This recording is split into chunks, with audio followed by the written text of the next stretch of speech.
Hola a todos, bienvenidos a Bendito Fantasy, un podcast dedicado a discutir sobre Fantasy Premier League en español. Mi nombre es Leo y hoy me acompañan Jera y un invitado muy especial, Pepe del Bosque, que está acompañándonos, dándonos un ratito de su tiempo para platicar de las novedades de la Premier League, que ahorita está, pues que será, en las últimas 48 horas han habido varios movimientos interesantes. Entonces, pues te saludamos, Pepe, ¿cómo estás? Muy bien, muy contento de estar con ustedes, amigos. Les mando un fuerte abrazo. Me gusta el fantasy. Normalmente juego el fantasy de la Champions desde hace 10 años. Antes jugaba Uf. el fantasy de ESPN. Desde hace mucho ya juego el fantasy de la UEFA, que creo que está mejor. Y el Ujú. fantasy de la Premier también siempre me gustó mucho, pero en las últimas temporadas dejé el fantasy de la liga inglesa por el tema de que de repente tenía tanta chamba que se me iba la onda y pues no tenía, me daba mucho coraje porque no tenía el tiempo de poder actualizar mi equipo. Entonces, si por ahí en Claro. una semana tenías jornada doble y ya estabas o en una transmisión o en algo, pero realmente el fantasy de la Premier, yo creo honestamente, y no es un cebollazo, sino que lo pienso neta, güey, es el mejor fantasy de cualquier liga a nivel mundial. Sin E- dudas. Efectivamente, es bastante divertido y además ha crecido un montón. O sea, dices, ya llevas 10 años en esto, pues por todos lados. La última temporada teníamos 9 millones de jugadores. Entonces, Wow. además, se ha convertido en el fantasy más competido de todos los que hay. Y este año no va a ser la excepción. Y aquí lo interesante es, pues, más o menos ir viendo qué jugadores son los que van a valer la pena. Y vamos a ver, el primero que se nos viene a la mente es el que todo el mundo está hablando, Erling Haaland al Manchester City. ¿Cómo Ujú. lo ves tú? ¿Cómo ves que quede su adaptación, el estilo de Pep Guardiola? ¿Quién crees que se adapte primero, Pep o Haaland? Es una muy buena pregunta, pero yo creo que los dos van a tener que poner de su parte. La primera versión de Haaland que conocimos era un jugador mucho más enfocado en el remate. Sobre todo lo empezamos a ver en el Salzburg. Luego da el salto al Borussia Dortmund y ahí yo creo que se relaciona mejor, se asocia mejor con sus compañeros y creo que viene el salto de calidad definitivo en donde dicen, no solamente es un gran rematador, no solamente es un atacante que tiene una potencia impresionante al espacio y tiene una bazuca en su pierna zurda, sino que también ya ha demostrado ciertos dotes asociativos que al principio de su carrera, sigue siendo muy joven, pero al principio de su carrera igual y no los tenía. Entonces a mí me parece que crecerá todavía con Guardiola. Si me preguntan por qué fichó por el Manchester City, sí está el factor de lo de su padre, pero yo creo que le seducía mucho la idea de poder pulir ciertas cosas de la mano de Guardiola. Entonces, si me dicen un centro delantero para el Fantasy, yo tranquilamente pensaría en Haaland. Creo que es candidato número uno a ser el máximo goleador, porque además muchos dicen, no, es que Guardiola no juega con nueve. Bueno, hay que Exacto. recordar que Guardiola coincidió, por ejemplo, en el Bayern con Robert Lewandowski, y ahí le Claro. fue bastante bien. Entonces, y Lewandowski es un nueve nominal, que sea un nueve completísimo es otra cosa, ¿no? Pero es un nueve, digamos, al uso. Entonces, yo creo que en su día, cuando, claro, tenía a Messi, pues a Messi lo tenías que hacer el epicentro del sistema. Entonces yo creo que Haaland va a ser el titular, obviamente, lo van a poder abastecer de pelotas. A ver, si tienes en un costado a Riyad Mahrez, si tienes detrás a De Bruyne, a Bernardo Silva, a Ilkay Gundogan, en izquierda, que seguramente va a dar ese salto de calidad esperado Grealish, pero yo creo que va a seguir siendo la parcela de Foden, ¿no? Porque ahora Foden ya no va a ser el 9 titular. Entonces yo creo que con todas estas variantes ofensivas que tiene el Manchester City, el que va a terminar saliendo más beneficiado es el atacante noruego. Pepe, ¿crees que anote en su debut? Ha anotado casi en cada debut, esa es una Sí, estadística famosa. Abre contra el West Ham de visitante en el Estadio Olímpico. ¿Crees que se lleve un gol? uf, es una buena pregunta. A ver, yo creo que, yo te diría que no, honestamente, porque el West Ham además con Moyes, esta clase de partidos, creo que lo sabe jugar bien, porque es el escenario de partido que mejor le viene, por ejemplo, a Jared Bowen o a Mijael Antonio, que pueden atacar al espacio. Entonces yo creo que con un West Ham defendiendo muy cerquita de su arco, buscando verticalizar los ataques. Yo creo que va a ser un partido de pocos goles. Sí creo que el City lo va a terminar ganando, pero por eso te diría, primera jornada, no creo que Haaland anote. Y ahora resulta hat-trick, ¿no? Pero bueno. Sí, Algo del pasa. fantasy, ¿no? Eso Sí, sería sí, sí. clásico del Ahí está fantasy. Ahí está Julián también, ¿no? Julián Álvarez, que también llega Totalmente, de cambio. Sí, sí. Y el tema con Julián, yo honestamente creo que va a tener todavía un proceso de adaptación mucho mayor al que tiene que tener Haaland, porque no es lo mismo ir de la Bundesliga a la Premier que ir de la Liga Argentina a la Premier, independientemente de que la Liga Argentina es una de las mejores del continente. Realmente la Liga Argentina, desde mi punto de vista, está más o menos al nivel del fútbol mexicano, o sea, Brasil quizá un poquito por delante, pero ahí está Argentina y México como en las tres mejores ligas del continente. ¿A qué voy con esto? Ritmo, intensidad, calidad técnica. O sea, yo creo que a Julián sí le puede costar los primeros meses, que va a ser buenísimo porque ya es un muy buen jugador, no tengo la menor duda, pero también llega al equipo de Erling Braut, ¿no? Claro. Si nos cambiamos de equipo, pues el rival es el Liverpool. Pierden a una de sus figuras, que es Mané, pero tienen ahora a Darwin y ya tenían a Luis Díaz, que lo vamos a considerar como nuevo porque lleva poquito tiempo. ¿Cómo los ves? ¿Crees que se adapten pronto? Mencionaste ahorita lo de la adaptación de ligas. ¿Crees que hay una liga que se favorezca más o que sea más favorable para adaptación de jugadores en Europa? Por ejemplo, aquí unos vienen de Portugal, otros vienen de Sí. Alemania. A ver, yo creo que por el tipo de fútbol, por ejemplo, la liga francesa, y aparte tenemos muchos ejemplos de jugadores jóvenes, bueno, sin más, Arsène Wenger en su época fichaba muchos franceses, ¿no? Pero yo creo que ese biotipo de futbolista físicamente potente, que va bien al espacio, rápido, le viene muy bien. Entonces yo creo que sí hay un guiño de la Premier hacia la Ligue 1 francesa y también creo que pueden encajar futbolistas de la Bundesliga por esto que comentamos que no en su, o sea, no generalizando, pero sí hay muchos equipos de la Bundesliga en donde les gusta el vértigo y el intercambio de golpes y esto vemos en la Premier. Por eso a mí me parece que más allá del nivel, que a día de hoy sí creo que la Premier es la mejor liga del mundo, desde hace mucho tiempo creo que es la más divertida, ¿no? Porque vemos partidos en donde el Crystal Palace puede dar un juegazo contra el Wolverhampton, ¿no? Y si te vas a España, pues igual y un, no sé, Athletic de Bilbao contra Betis de repente no es tan bueno como un partido de la parte baja de la tabla en Inglaterra, ¿no? Así es, exactamente. Y del lado de Liverpool, Darwin y Luis Díaz, ¿cómo ves esa dupla supliendo y la nueva sangre, digamos, del Liverpool?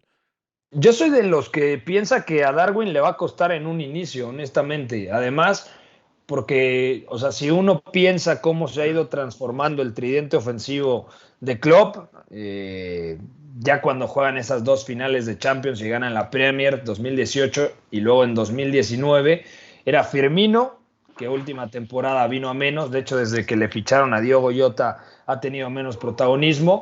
Sí, muy importante Salah en la derecha, Mané en la izquierda, pero con la llegada del colombiano Sadio Mané dio ese paso al frente jugando como centro delantero, porque Mané te iba bien el apoyo, recibe entre líneas, pero también te ofrecía esa capacidad para intimidarte al espacio. Entonces yo creo que es una baja súper sensible para el Liverpool. Darwin es muy joven, tiene talento, también puede partir de banda, tiene zancada, velocidad, sí, pero no creo que a día de hoy sea comparable Darwin Núñez, y lo digo con todo respeto, más allá de lo que costó, no creo que sea comparable Darwin Núñez con Sadio Mané, o sea, y menos por lo que representaba ya el senegalés, con 30 años, ya le saca 7, 8 años, entonces Mané ya es, o sea, ya llega como uno de los mejores futbolistas del mundo al Bayern.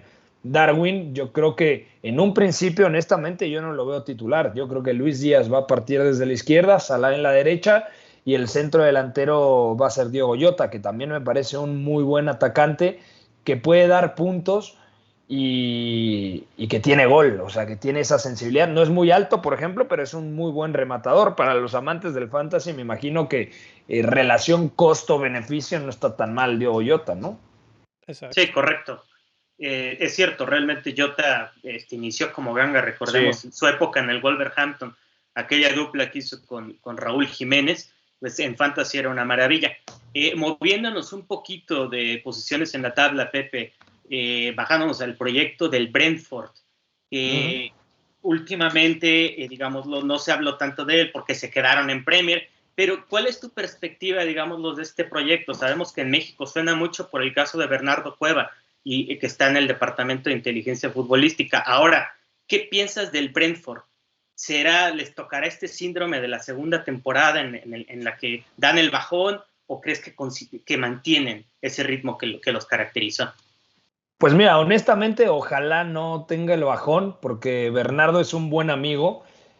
Aprovecho este canal de difusión para decirles, no es parte del equipo de inteligencia deportiva. Eso se ha manejado mucho, pero Bernardo realmente es un entrenador, o sea, es el asistente de Thomas Frank, que es el manager del equipo. Y lo que hace Bernardo es enfocarse sobre todo en la pelota parada. ¿Qué es la pelota parada? Y los reinicios del juego. Por ejemplo, los tiros de esquina, las faltas, tiros libres, faltas de tiros indirectos. Un saque de banda ya es considerado también, digamos, pelota parada porque la pelota sale y ahí se reinicia el juego, se reactiva. Yo creo que lo del Brentford, a ver, es un equipo, vamos a decirlo como es, humilde dentro de la élite, de la máxima categoría del fútbol inglés. Creo que les puede pesar perder a Christian Eriksen, porque además los últimos meses creo que el dato era contundente. Mientras Eriksen fue titular, creo que solamente perdieron un partido, ¿no? Entonces, yo creo que pues es muy difícil la situación del Brentford y ellos están buscando sobre todo en la pelota parada, por eso es tan bueno el trabajo de Bernardo Cueva, porque abajo del Manchester City y del Liverpool fue el equipo que mayor rédito le sacó al balón parado. Entonces, eso es todo trabajo del mexicano. Y se dice muy poco en los medios, porque también hay que ser honestos, la mayoría de los medios o de periodistas, pues ven muy poco al Brentford, ¿no? Entonces no le prestan demasiada atención, pero tienen, yo creo que un buen equipo. No sé si, a ver, hay que ser objetivos, no creo que peleen en la parte alta, yo creo que van a estar en la parte media baja y ahí creo que van a competir. No creo que desciendan honestamente y ojalá no, pero van a competir ahí en la parte baja de la tabla. De hecho, marcaron 13 o... No, me parece que fueron 13 o 14 puntos gracias a la pelota parada, exclusivamente de la pelota parada. Sin esos goles de pelota parada, el Brentford del curso pasado hubiese descendido. Entonces, también otro dato ahí interesante, ¿no? Sí, aquí sí. Me hiciste recordar un poquito al menos la temporada y por ahí fichajes que pasaron, digámoslo, bajo el radar, como el de Pontus Jansson de Leeds, que se llevó varios goles, no tengo el número, pero me parece que fueron 3. Gracias por el dato de Bernardo. Sí es cierto, circula mucho esta idea de que es parte del departamento, ¿no? Sí, es cierto, es un técnico. Vi unas fotos en donde está con la selección de Noruega, ¿no? Corrígeme si me equivoco. De hecho, él estaba trabajando hasta hace unos meses y de hecho él es el que renuncia. Y también Noruega, con los 6 partidos que jugó cuando él estaba trabajando todo esto de la pelota parada y los reinicios, en 6 partidos marcó 5 goles en pelota parada. O sea, es un especialista. Él realmente es un entrenador de fútbol, o sea, capacitado para dirigir a un equipo. Claro, es un proceso. ¿Qué fue lo que pasó? Fue una especie de efecto dominó. El Brentford tenía la necesidad de cubrir el hueco de un especialista en reinicios y en pelota parada. El que se dedicaba a eso en el Brentford se lo lleva el Arsenal, porque el que se encargaba de eso en el equipo Gunner se lo lleva a Guardiola al Manchester City. Entonces son cosas que igual y no son tan de conocimiento público, pero sí vale mucho la pena decir cómo un mexicano llega a la mejor liga del mundo y ahí es donde pues, lo está rompiendo. Así es.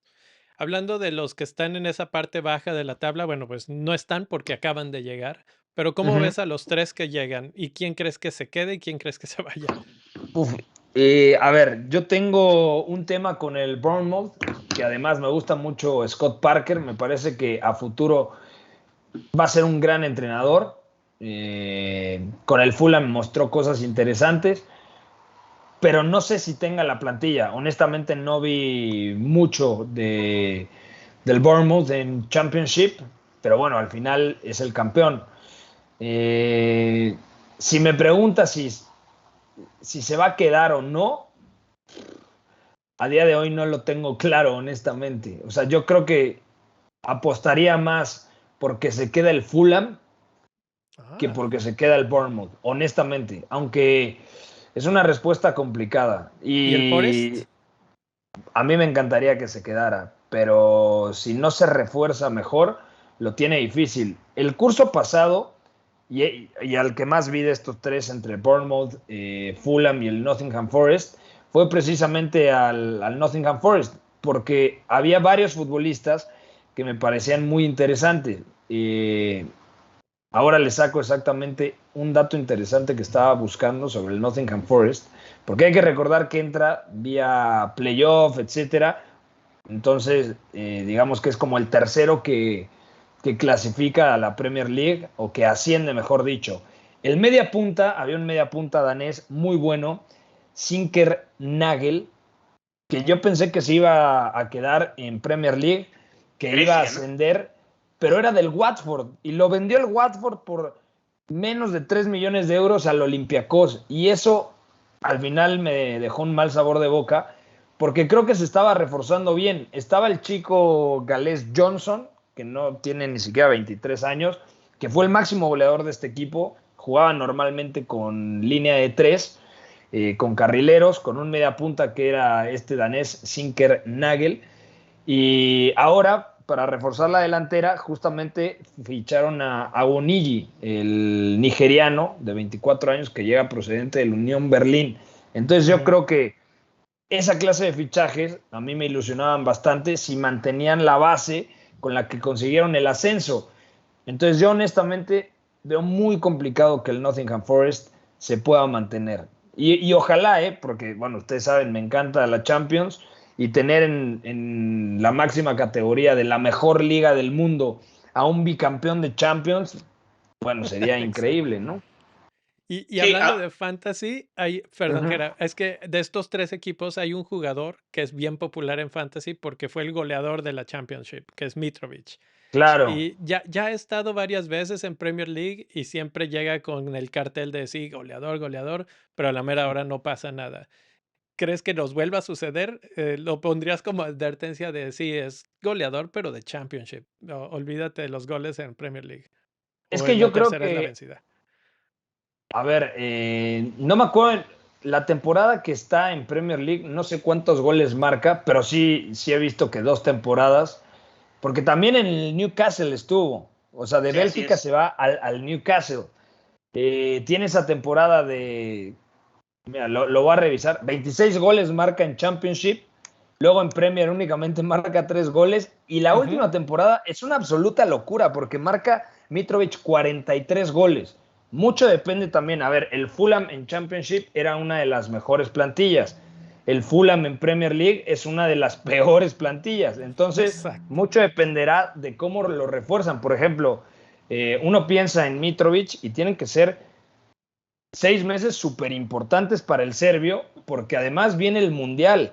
Y si tú ves a la selección de Serbia y dices, no solamente está Mitrovic, sino que está Vlahovic, que a día de hoy está un escalón por encima. Está Tadic, que es un jugadorazo, sí, veterano, pero que en el Ajax y desde el Southampton era muy buen jugador, pero está ahí. Está Filip Kostic también, que la ha roto completamente en el Eintracht Frankfurt y va a jugar Champions y no es que sale de la Bundesliga. Entonces, yo creo que es un semestre muy importante para Mitrovic. Yo creo que se va a quedar en la barrera de los 10 goles. A ustedes que les gustan ¿Qué? las cifras, ni Sí. 26 ni 43 como en No. Championship, porque me parece una locura, pero tampoco va a marcar los 3 que hizo en la temporada 2020-2021. O sea, yo diría entre 8 y 13 goles. ¿Me la compran o no? Sí, porque además pierde a Fabio Carvalho, ¿no? Que es fichaje de Liverpool importante. Y que tenía mucha creatividad y gran comunión con Mitrovic, pero sí te la compro, porque el equipo de Marco Silva parece que tiene más punch y sobre todo sabe más a lo que juega que los Fulhams anteriores. De acuerdo. Sí. Mencionaste ahorita el Mundial y bueno, pues lo traigo al tema. Va a cortarnos la temporada por ahí de noviembre, diciembre. ¿Y cómo crees tú que les afecte a los equipos a favor o en contra? Porque, por ejemplo, habrá equipos que pues tendrán muchos seleccionados que van a soltar un montón de jugadores y otros que no tantos. A mí se me viene a la mente inmediatamente Liverpool, que no suelta a Salah, no suelta a sus colombianos, entonces ahí tal vez puede jugar un poquito a favor, pero ¿cómo crees que afecte el Mundial este torneo? Es que yo creo que realmente va a afectar más el final de temporada que la mitad de temporada. Voy a intentar explicarme. O sea, la temporada va a comenzar como si nada, luego va a venir el parón del Mundial. Sabemos que la Premier League tiene un ego muy grande y dice, a mí me vale madres, 26 de diciembre, Boxing Day, exacto, que a mí me parece increíble, o sea, para bien, o sea, que la Premier League diga, ok, FIFA, tú quieres hacer tu Copa del Mundo en un lugar que además es detestable por todas las restricciones que están poniendo, y sabemos que es un Mundial claramente amañado, o sea, no en el sentido de competencia, sino cómo se dieron las cosas para que Qatar fuera sede. Entonces, que la Premier League diga, está perfecto, yo respeto mi calendario. De hecho, ojalá tenga más o menos un calendario similar a la 2021-2022, como esta última temporada, porque tengo un viaje para ver partidos de Premier League más o menos a mediados de junio. Entonces, el problema es, porque ya hay como un calendario, pero ese calendario como que cada 2 meses se va actualizando. Bueno, ustedes lo saben perfectamente por el tema del fantasy, pensando a futuro y demás. Entonces yo creo que el Mundial realmente va a pasar a joder a los equipos ya por ahí de abril, de mayo, cuando venga una sobrecarga de trabajo. O también puede pasar, ¿no? Esta historia de, a ver, no hay amistosos, los equipos tienen que llegar bastante fríos, por así decirlo, a la Copa del Mundo. Y si tú me dices quiénes son los candidatos, puede ser Argentina, puede ser Brasil, seguramente Francia. Inglaterra hay que recordar que es el subcampeón de la Eurocopa, también llegó a semifinales, o sea, jugó los 7 partidos en Rusia 2018, más allá de que tuvo un camino relativamente accesible. Entonces, por ahí, o sea, yo creo que varios equipos se pueden ir incluso en la primera ronda, o puede haber sorpresas, o juegan 4 partidos en octavos de final y se acabó el tema. Entonces yo creo que, a golpe de vista, no creo que el Mundial vaya a afectar tanto el rendimiento de los equipos de Premier League a mitad de temporada. Perfecto. Quiero hablar de 2 jugadores que se están oyendo mucho en estos últimos días. Rafinha parece que llega a Chelsea. Sí. Chelsea también quiere a muy Sterling. Caro, ¿eh? Sí, se te hace muy caro. Esa muy era caro. una de las partes. Muy caro. ¿Cómo lo muy ves caro. encuadrando ahí con el juego de Tuchel? ¿Crees que sea buena contratación? A ver, yo les contesto con una pregunta. O sea, si ustedes fueran Thomas Tuchel, ¿qué preferirían? ¿Darle, vamos a llamarlo así, otra oportunidad a Hakim Ziyech, o apostarían por Rafinha? Que sí, en el Leeds United era de lo mejor, obviamente, pero yo creo que es un futbolista mucho más probado en la élite, el marroquí, y más, a ver, en el Ajax era un jugador tremendo. En el Chelsea yo veo que los aficionados le tiran demasiado, pero yo también le recuerdo buenos partidos. Entonces, claro, ha quedado de ver, también se puede decir eso. Pero si tú me dices, compraste a Ziyech en 40 millones y luego vas por Rafinha por 60, 65, honestamente, yo no lo compro. Y tampoco siendo el Arsenal, teniendo ahí a Bukayo Saka, tampoco lo cobro. ¿Y a Sterling? Y lo de Sterling, a mí me parece que puede ser una buena alternativa, sobre todo pensando que Sterling ha perdido protagonismo últimamente en el City, o vamos a llamar protagonismo entre comillas, porque Guardiola lo utiliza muchísimo a lo largo de toda la temporada, pero en los partidos más importantes daba la sensación de que Guardiola al final ya no confiaba tanto en él. Y más si tiene a Foden, si tiene a Grealish, si tiene a Riyad Mahrez, si tiene, Bernardo puede jugar también como falso extremo partiendo de derecha para quedar perfilado cuando traza la diagonal a su zurda. Está Haaland, está Julián. Entonces yo creo que también dice Sterling, igual y no tengo los minutos que desearía tener de cara a la próxima temporada, entrando como segunda punta o como extremo por izquierda en un ataque en donde presumiblemente sería Havertz el falso 9. Mount juega como media punta, pero se puede recargar a la derecha. Mount es muy hiperactivo. Entonces ahí como segundo atacante en rol parecido a lo de Timo Werner, que también se especula que puede salir, yo sí veo realmente mucho más coherente el fichaje de Sterling por el Chelsea que el de Rafinha. Así es. Y vi en tu Twitter que habías estado hablando de Arsenal bastante y ahorita llega Gabriel Jesús Sí. al Arsenal. Eh, Obviamente ya Arteta lo conocía a Gabriel Jesús. ¿Tú crees que lo trae para la posición de 9? Ahora que Gabriel Jesús acababa de decir que le gustaba mucho jugar en la banda. ¿O cómo ves esa contratación ahí? Yo creo que lo del Arsenal es pensando en presente y futuro. Arteta, como bien dices, lo conoce por su paso en el Manchester City, ahí coincidieron. Yo creo que el Arsenal necesita un goleador y ficha a un gran atacante, pero a día de hoy en Premier League Gabriel Jesús no ha demostrado ser un gran goleador. Exactamente. Entonces, yo creo que si el Arsenal busca cifras, tiene que, o sea, va a ser un reto difícil para el brasileño. O sea, yo creo que si es un corte de delantero que le puede beneficiar a este Arsenal, ese delantero que tiene ruptura, que también se mueve muy bien en todo el frente de ataque, que es versátil porque puede jugar partiendo de banda, puede jugar un día, por ejemplo, en Nketiah terminó muy bien la temporada. Ya cuando sabían que Lacazette no lo iban a renovar y demás, utiliza Nketiah. Ahí yo creo que podría jugar con el tema de Gabriel Jesús partiendo de banda izquierda, Bukayo Saka en la derecha, obviamente Thomas Partey medio centro, dos interiores, Odegaard y otro. Yo creo que puede ser Odegaard mucho más relacionado a la creación de juego y Smith Rowe enfocado en la creación de ocasiones. Y luego, el que me parece que es un fichaje tremendo, no sé cuánto tarde en adaptarse, pero es un jugadorazo. Lo he visto mucho con el Porto, con la selección sub-23 portuguesa, es Fabio Vieira. A mí, un poco el perfil quizá de Bruno Fernández, nada más que este es zurdo, le pega muy bien a la pelota, es un cañonazo de futbolista que tiene gol. O sea, Odegaard tiene más juego, te podría decir, pero Fabio tiene más gol. Y las dos cosas son muy importantes, entonces yo creo que son muy complementarios. Y creo que el Arsenal del futuro se está armando bien. ¿Le va a alcanzar para entrar a Champions, que es el objetivo? No lo tengo claro. Así es. Y en términos de fantasy, Arsenal tiene un calendario bastante interesante en las primeras 5 o 6 jornadas. Entonces, por eso es Sí, que claro. hay que ponerles un ojito. Yo creo que vamos a seguir hablando de Arsenal en las siguientes semanas. Gera, te regalo la última pregunta para despedir a Pepe.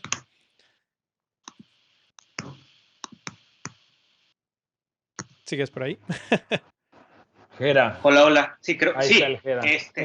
sí, aquí andamos, aquí andamos. Sí, fíjate, una pregunta más que nada ya, pues un poquito de fantasy de scout. ¿Consideras que es importante de repente ver o le das un valor? Nos salimos un poco del fantasy. Ver ligas de formación. ¿Crees que tenga un atractivo hoy en día en el fútbol moderno? ¿Cómo qué tipo de liga de formación? Estamos O sea, hablando, por ejemplo, ¿de ligas. categorías? La liga Sí, dime. portuguesa. No, Hablando. totalmente. O sea, yo creo que es un valor añadido. O sea, sé que a ustedes les gusta mucho el fútbol ay, güey, perdón, ya estoy tirando aquí todo. O a los que nos gusta, digamos, acercarnos a la comunicación enfocada al fútbol desde un prisma mucho más analítico, reflexivo. Yo creo que la clave es ver fútbol, porque, por ejemplo, en el tema del fantasy, si ustedes ya conocen a Fabio Vieira, igual y dicen, no, pues es que yo lo vi en el Porto y además jugó de interior, de media punta, ha jugado también de falso 9 con la sub-23 de Portugal, puede partir como falso extremo, tiene pegada, o sea, ahí ustedes pueden ganar un comodín porque igual seguramente va a estar barato. O sea, yo no creo que y sea de los Sí. jugadores costosos. Entonces, ustedes ganan como amantes del fantasy si ven ese tipo de ligas formativas.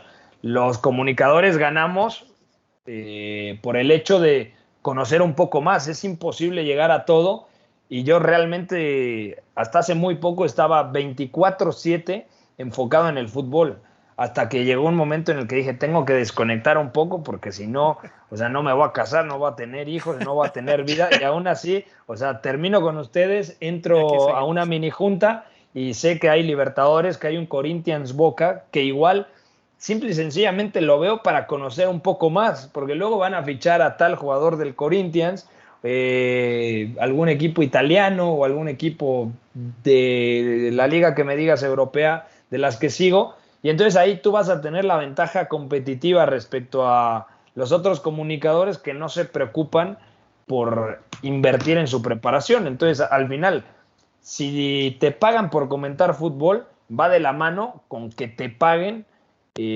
por ver fútbol en tu tiempo libre, o es parte de la preparación. O sea, yo creo que es básico, y más porque la gente que está del otro lado muchas veces puede decir, si no te conocen, no, pues es un pobre diablo, igual y no tiene ni idea, pero cuando ya te van conociendo dicen, ah, bueno, igual no estoy de acuerdo con lo que dice Pepe, pero me consta que este güey sí conoce lo que está hablando. O sea, el Exacto. punto de vista sobre eso es diferente, pero el tipo estudió lo que está diciendo. Entonces yo creo que siempre te va a servir ver la Eredivisie, ver la Primera Liga Portuguesa. Por ejemplo, hubo un tiempo antes del Mundial de Rusia, y es una anécdota muy cagada, vi por lo menos 5 o 6 años Liga Rusa. O sea, y me sabía la alineación por lo menos de 10 equipos de la Liga Rusa y con suplentes y cómo jugaban, y me paraba literalmente 4 de la mañana para ver la Liga Rusa. Llegó un momento en el que dije, ok,